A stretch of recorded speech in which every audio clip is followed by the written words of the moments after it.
यदि भगवान का नाम जब करने लगे, भगवान का आश्रय ले ले, तो दृष्टि बदल जाएगी। आप देख लेना, दृष्टि बदल जाएगी।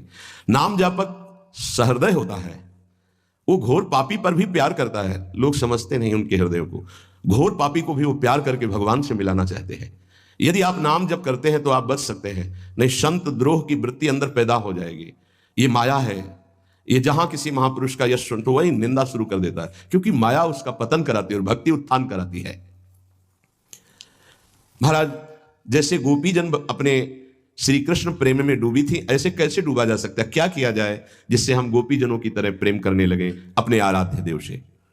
जब अपने इष्ट देव के सिवा और कोई भी हमारा प्यारा ना रहे, पहली शर्त, इतना इष्ट देव से अपनापन हो कि और किसी से हमारा संबंध न रह जाए। जैसे जहां बंसी बजी तो पुत्र, पति, परिवार सबका विस्मरण करके गोपीजन श्री कृष्ण की तरफ चल दी। इसका मतलब पहले से ही संबंध नहीं था, थी सबके बीच में, पर केवल संबंध श्री कृष्ण से था।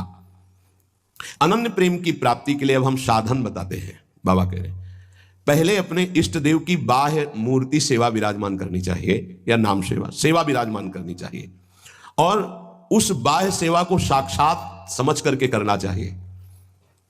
साक्षात समझ कर, साक्षात विराजमान है ऐसा भाव। बाह्य पूजा के साथ साथ मानसिक सेवा का बहुत बड़ा योग है, और यह बाह्य सेवा से ही मानसिक सेवा प्रारंभ हो जाती है।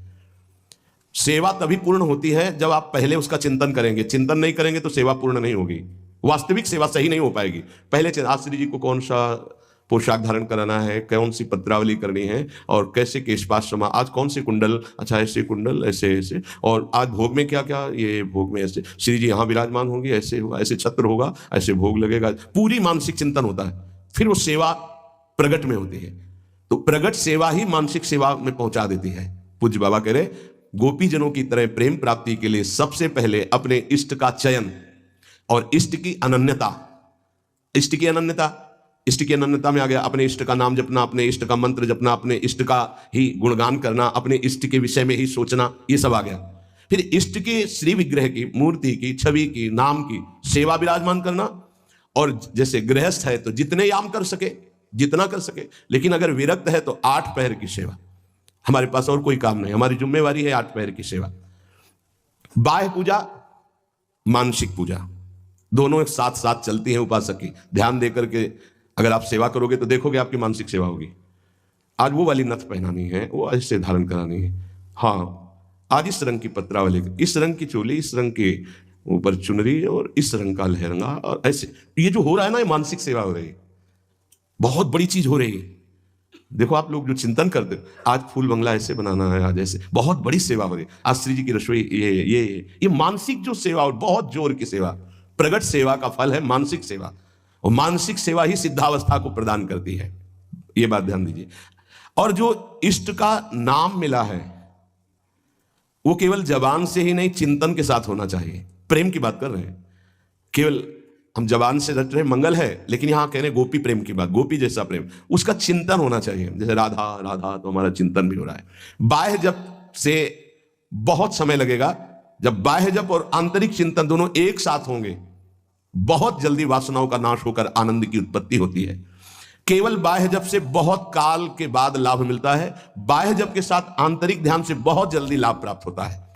इष्ट देव का चयन, इष्ट देव की अनन्यता, इष्ट देव की प्रगट सेवा, मानसिक सेवा, और इष्ट देव का नाम ध्यान सहित जप, और इष्ट देव के ही गुणों का चिंतन करना। हमारी श्री जी का ऐसा स्वभाव, हमारे लालजू का ऐसा स्वभाव, उन्हीं की तरफ चिंतन करना।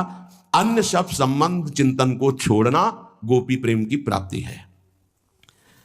महाराज जी सुनते हैं श्री सुखदेव जी का वैराग्य बहुत तीव्र और उच्च कोटि का था। क्या ऐसा कोई साधक वैराग्य नहीं धारण कर सकता? इस कोटि का वैराग्य क्या साधु के अंदर, साधक के अंदर नहीं आ सकता? निश्चित आ सकता है, पर यह सकामी साधक के अंदर नहीं, विषयी साधक के अंदर नहीं। जो निष्काम भाव से दृढ़ निश्चयी है कि केवल शरीर पोषण के लिए वस्त्र और भोग आदि, जो प्रारब्धवशात कोई चाह नहीं, उसके हृदय में तीव्र वैराग्य जागृत होता है। दृढ़ लक्ष्य, दृढ़ निश्चयी, शरीर की भी परवाह नहीं, नहीं खान पान ते भावे है, नहीं कोमल वसन सुहावे है, सब विषय लगे ते खारा है, हरियासिक का मग न्यारा है। जो अंदर से दृढ़ निश्चय नहीं है, अंदर से भगवत प्रेम का भाव लक्ष्य नहीं है, तो बाह्य त्याग फिर दंभ पैदा कर देता है, दिखावटीपना फिर आने लगता है, जो बहुत ही साधक के जीवन में धोखा पैदा कर देता है। ये बुद्धि है बहुत जल्दी सिद्ध होना चाहती है, फिर वो नाटक शुरू कर देता है, बहुत शास्त्र विरुद्ध आचरण होने लगते हैं। इसलिए निष्काम भगवत प्राप्ति का दृढ़ लक्ष्य, निरंतर भगवत चिंतन, खान पान आदि से राग रहित, तो श्री सुखदेव जी जैसा वैराग्य आ ही जाएगा। पूज्यपाद बाबा कहते ऐसा नहीं कि उनको जो वैराग्य था वो किसी को प्राप्त ही नहीं हो सकता। लाखों हो गए हैं, देखा थोड़ी सबने, लाखों हो गए, लाखों हैं, लाखों होते रहेंगे। ये भगवान की सृष्टि है। जैसे जड़ भरत जी की स्थिति आई, उनसे ऊंची ऊंची स्थिति के ज्ञानी महापुरुष देखे गए, उनसे ऊंची स्थिति के ज्ञानी महापुरुष देखे गए, पर चर्चा उनकी गाई गई है। भगवान ऋषभदेव जी के पुत्र है, लेकिन ऐसे लाखों जड़ भरत हो चुके, लाखों होंगे। ये भगवान की सृष्टि है। ऐसे ऐसे महापुरुष ब्रह्मबोध संपन्न देखे गए, जिन बिल्कुल निरपेक्षता की मूर्ति, निरपेक्षता की मूर्ति। हाँ, जिस दिन से संन्यास हुआ कभी वस्त्र ही नहीं धारण किया, दिगंबर, गंगा जी का किनारा वही, और ऐसा सरल स्वभाव कि मतलब देखने से ऐसा लगता था देखता ही रहे कोई। ऐसे सब जटा, सब बाल, से दिगंबर बैठे हुए हैं, वो भोला बालक जैसा चेहरा, वो तपस्या के धनी, बड़े बड़े धर्म सम्राट कृपात्री जी आदि साष्टांग दंडवत करते। अश्विनी गंगा किनारे स्वामी श्री अनंग बोधाश्रम स्वामी, सेनपुर स्वामी श्री मग्नानंद सरस्वती जी, नजफगढ़ श्री स्वामी ओंकारानंद, ये गंगा का किनारा ना, एक से एक महापुरुष, सिद्ध महापुरुष। पूज्य बाबा, ये भगवान की प्राप्ति भगवान की इच्छा पर निर्भर है या पुरुषार्थ पर निर्भर है? भगवत प्राप्ति भगवत इच्छा पर निर्भर है कि वो जिसको चाहेंगे मिल जाएंगे, या अपना भी कोई पुरुषार्थ है? भगवान की आज्ञा का पालन करते हुए जो पुरुषार्थ करता है उसी को भगवत प्राप्ति होती है। ये कायरता नहीं कि बैठे भगवान की इच्छा होगी तो भगवान मिल जाएंगे, ऐसे कभी नहीं होगा। देखो जो वर्णन कर रहे हैं महापुरुष है, भगवान की आज्ञा का पालन करते हुए भगवत प्राप्ति के लिए बहुत प्रयासशील, जितनी हम में सामर्थ्य है, निश्चित उसको ही भगवत प्राप्ति होती है। जिसका जितना तीव्र पुरुषार्थ होगा उसका उतना ही भगवत कृपा उसके ऊपर उतरेगी। पुरुषार्थ अत्यंत आवश्यक, रात दिन जो लगे हुए। सिद्धि असिद्धि में सम रहना है भगवान की इच्छा की बात है, ये छोड़ दो भगवान पर। फल की सिद्धि असिद्धि में हमारा प्रयास पूरा रहेगा, उसी को भगवत प्राप्ति होगी। सिद्धि असिद्धि में सम रहो, लाभ मिला कि नहीं मिला, फायदा हुआ कि नहीं, इस पर सम रहो, इस पर ध्यान मत दो। तुम पुरुषार्थ करते रहो, प्रयास करते रहो, निश्चित तुम्हें भगवत प्राप्ति हो जाएगी, पक्का। देखो ये पूरे जीवन की यात्रा की बात, ये 4 दिन में सुधरने वाले नहीं हैं। विश्वास हमारी बात पर करना, ये कोई छोटे मोटे शत्रु नहीं है, नहीं तो तुम्हारी साधना फिर ढीली हो जाएगी कि 2 साल हो गए, अभी तो हम काम विजयी नहीं हुए, क्रोध विजयी नहीं हुए, अभी हम लोभ विजयी नहीं हुए, मोह विजयी। छोड़ो ये सब बातें, तुम भजन का पुरुषार्थ करो, जैसी स्थिति है वैसे शांत रहो, शांति से ये नष्ट हो जाएंगे। निरंतर भगवान के स्मरण में लगे रहो। भक्तों की ये मान्यता फल पर होती है कि भगवान जैसा चाहे, लेकिन पुरुषार्थ पर नहीं। हमें जो समय, जो दिनचर्या, जो भजन, उस पर हम कायर बन करके नहीं बैठेंगे और जैसा भगवान, नहीं। उसके लिए हमें जो गुरुदेव ने आज्ञा करी, जो दिनचर्या, जो भजन, उस पर तत्पर रहेंगे। आप बहुत जोर देते हैं भजन पर, तो भजन किसे कहते हैं? अर्थात हम किसको माने कि भजन हो रहा है? उत्तर, अंतःकरण में निरंतर अपने इष्ट का गाढ़ चिंतन होना भजन कहा जाता है। अंतःकरण शब्द बोला है, यहां से गाढ़ चिंतन होना, निरंतर भजन कहते हैं, जिसे भगवदाकार वृत्ति, उसे भजन कहते हैं। दूसरा भजन का अर्थ है सेव्य को सुख पहुंचाना, सेवा, भज धातु सेवायाम। उपासक 2 ये बातें पकड़े रहता है, उसे भजनानंदी कहते हैं।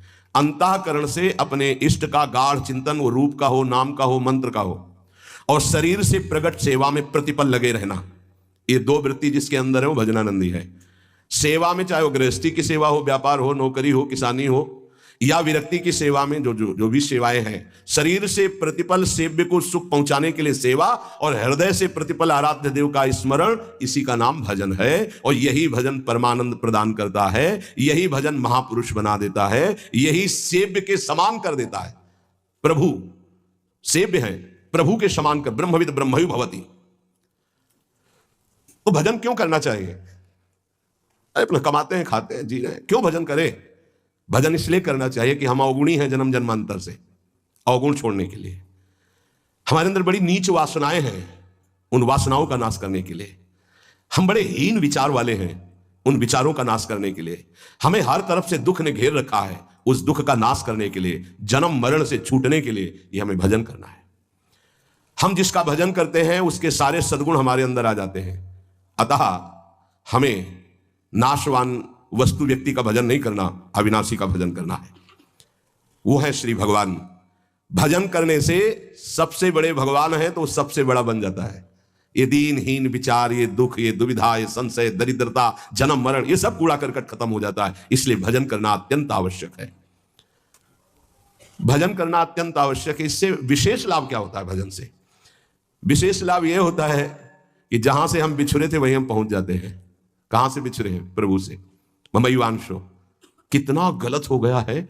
भगवान ऐसा लगता है कोई और है, और संसार लगता है ये मेरे, और वो के ममैवांशो, वो मेरे पिता है, मेरे स्वामी, मेरे प्रीतम, मेरे सब कुछ, और उनको मैं भूल गया। ये बात जानने के लिए जब हम भजन करते हैं तो हमारे हृदय में आ जाता है कि हमारे प्रभु है। फिर जो सुख प्राप्त होता है वो कभी किसी लोक और भोग में नहीं प्राप्त होता। प्रेम स्वरूप हमारे इष्ट है तो हमारा प्रेम स्वरूप जागृत हो जाता है। भजन का लाभ है भगवान से बिछुड़े थे भगवान से मिल जाना। अगर भजन ना करे तो, पहले कहा भजन क्यों करना चाहिए, अब कह रहे हैं अगर भजन ना करे तो, अगर भजन नहीं करोगे तो विषय फंसा लेंगे, काम क्रोध लोभ मोह मद, और तुम्हारी दुर्गति कर देंगे।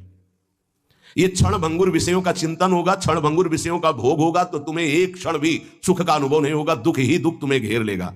अतः निरंतर भजन करने के लिए इसीलिए कहा जाता है कि कोई विषय चिंतन न बने, कोई विषय क्रिया ना हो, कोई विषय हमें दुख में फंसा ना पावे। सबसे बड़ा लाभ निरंतर भजन है। भजन करने का अधिकारी कौन है? बहुत बड़े ज्ञानी प्रश्नकर्ता श्री अखंडानंद सरस्वती जी। भजन करने का अधिकारी कौन है बाबा? सब भजन करने के अधिकारी, सबका अधिकार है भजन करने। बाल बच्चा कोई भी, पुरुष नपुंसक नारी वा, जीव चराचर कोय, सर्वभाव भज कपट तज मोहि परम प्रिय सोय। बाबा ये भजन करने वालों में भी पाप कर्म देखे जाते हैं, ये क्यों नहीं छूटते हैं? भजन तो सब पापों का नाश कर देता है, फिर भजन करने वालों से पाप कर्म क्यों नहीं छूटते? क्योंकि वो सही भजन नहीं करते। बहुत ध्यान से समझना। वो विषय चिंतन करते हैं, विषय भोग करते हैं, उस समय भजन छोड़ देते हैं, जिससे पाप बनता है, भजन में अरुचि होती है। हम इसीलिए तो कह रहे हैं निरंतर भजन करो, विषय चिंतन मत करो। जो भजन भी करता है और विषय चिंतन और विषय भोग भी करता है उसको जन्म जन्मांतर लग जाएंगे, बाबा कह रहे हैं। क्योंकि जन्म जन्मांतर इसी से होते चले आ रहे हैं, बार बार विषय चिंतन, बार बार विषय भोग। इसीलिए तो हम कहते हैं भैया एक जन्म का सारा मेहनत समय इस बात में लगा लो कि विषय चिंतन न होने पावे, पाप कर्म ना होने पावे, भजन बन जाए। हम अगर एक जन्म प्रभु को दे देते तो अनंत जन्मों की बिगड़ी बन जाती, तो घाटा थोड़ी है, लाभ ही लाभ है। जितना समय भजन नहीं करेंगे उतना समय मन विषय चिंतन करेगा और आपके द्वारा पाप कर्म हो ही जाएगा। पाप कर्म होगा तो सबसे पहले गुरु में अश्रद्धा होगी, फिर इष्ट भजन में अरुचि होगी। ये उसका लक्ष्य। कहीं भी अपराध करो वो पहले आपके गुरु संबंध को तोड़ेगा, तभी तुम्हारे ऊपर प्रहार कर सकता है। नहीं, गुरु कृपा पात्र पर प्रहार नहीं कर सकती माया। पहला कार्य करेगी, गुरु संबंध छुड़वाएगी, इष्ट चिंतन छुड़वाएगी। इसलिए हम कहते हैं जितना जितना समय तुम विषय चिंतन में देते हो, अगर वो भी भजन में दे दो तो पाप छूट जाएंगे, नहीं तो पाप कर्म होते रहेंगे, भजन का अनुभव नहीं होगा। कहा जाता है कि भजन करने वाला एकांत सेवन करे। इसका मतलब क्या होता है? क्योंकि हम जब वृत्ति को एक ईश्वर में, प्रभु में लगाना चाहते हैं, तो यदि हम ज्यादा भजन विरोधी व्यक्तियों का संग करेंगे, व्यवहार करेंगे, खान पान करेंगे, तो हमारी वृत्ति भजन में नहीं लगेगी। हमारा खान पान, हमारा व्यवहार एकांतिक होना चाहिए। कैसा एकांतिक? हम 501 ही प्रभु का नाम जपने वाले पा रहे हैं तो हम अकेले पा रहे हैं, ऐसा समझ लो। और 2 व्यक्ति हैं, एक विषयी है, प्रपंची है, तो मान लो हमारा भारी कुसंग हो रहा है। हम 500 में भी एक हैं और वहां एक में भी हम भारी प्रपंच में फंसे हुए हैं। ये एकांतिक भाषा को समझ लीजिए। हम इतने लोग बैठे हैं इस समय, सब एकांत है। बोलो किसके मन में क्या चल रहा है? एक प्रभु की चर्चा सुन रहे तो हम सबका मन एक ही है। एकांत का मतलब होता है अपने इष्ट के अनुरागियों का ही संग करना, अपने इष्ट में ही प्रीति हो ऐसा खान पान व्यवहार करना। इष्ट विरोधी वृत्ति, इष्ट विरोधी व्यक्ति, इष्ट विरोधी व्यवहार, इसका त्यागी सदैव एकांतिक ही माना जाता है। एकांत में कमरे में पड़ा है, इष्ट विरोधी चिंतन कर रहा है, प्रपंची। एक केवल साथ चल रहा है, वो इष्ट विरोधी व्यवहारी है, प्रपंच। 1000 लोग एक साथ बैठे हुए हैं इष्ट के अनुकूल, वो एक माना जाएगा। वैसे मुख्य बात भजन करने वालों को क्या नहीं करना चाहिए?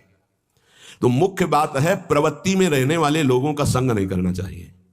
प्रवृत्ति विषय भोगों में। पूज्य स्वामी जी ने पूछा भजन करने वाले को मुख्य सावधानी क्या रखनी चाहिए? तो बोले मुख्य सावधानी है कि प्रवृत्ति में रहने वालों का संग नहीं करना चाहिए भजनानंदी को। क्यों? एक प्रवृत्ति देखी मैथुन धर्म की सौभरी जी ने, तो 50 ब्याह किए। तब उन्होंने श्लोक लिखा, संगम त्यजेत मिथुन व्रतिनाम मुमुक्षु सर्वात्मना न विसजेत बहिरिंद्रियाणि। अय मुमुक्षु, संसार से मुक्त होने वाले साधक, ये जो मैथुन प्रवृत्ति में युक्त जन है, इनका संग भूल के भी मत करना। उनमें परमाणु है ऐसे, वो तुम्हारे को विचलित कर देंगे, तुम्हारे भजन को छीन लेंगे, तुम्हारा भजन का मार्ग अवरुद्ध हो जाएगा। संगम त्यजेत मिथुन व्रति नाम, यही बाबा ने बताया। भजन करने वालों को विशेष त्याग की बात क्या है, क्या ऐसा है जो उनको बिल्कुल नहीं करना चाहिए? तो बोले जो प्रवृत्ति में, संसार के भोगों में है, निवृत्ति मार्ग के उपासक, भगवत प्राप्ति के मार्ग के उपासक, उनका संग नहीं करना, उनके साथ चलना, उनसे संभाषण करना। ऐसा अगर भगवत चर्चा जनित प्रश्न है, आप उत्तर देने की क्षमता रखते हैं, इसके बाद राग नहीं करेंगे। क्षमता का मतलब समझते हो? जैसे हम आपसे संभाषण किया, अब आपकी याद नहीं आनी चाहिए संभाषण हटने के बाद। अगर आपकी छवि आई हमारे दिमाग में, आपका चिंतन हुआ, तो इसका मतलब आप अभी अधिकारी नहीं हैं। लाखों से संभाषण हो, लेकिन सब में राधा वल्लभ लाल की ही स्मृति रहे, राधा वल्लभ लाल एकांतिक में ध्यान में रहने चाहिए, एक भी छवि बाहरी नहीं आनी चाहिए, तब वो अधिकार प्राप्त होता है समाज सेवा का उपासक को।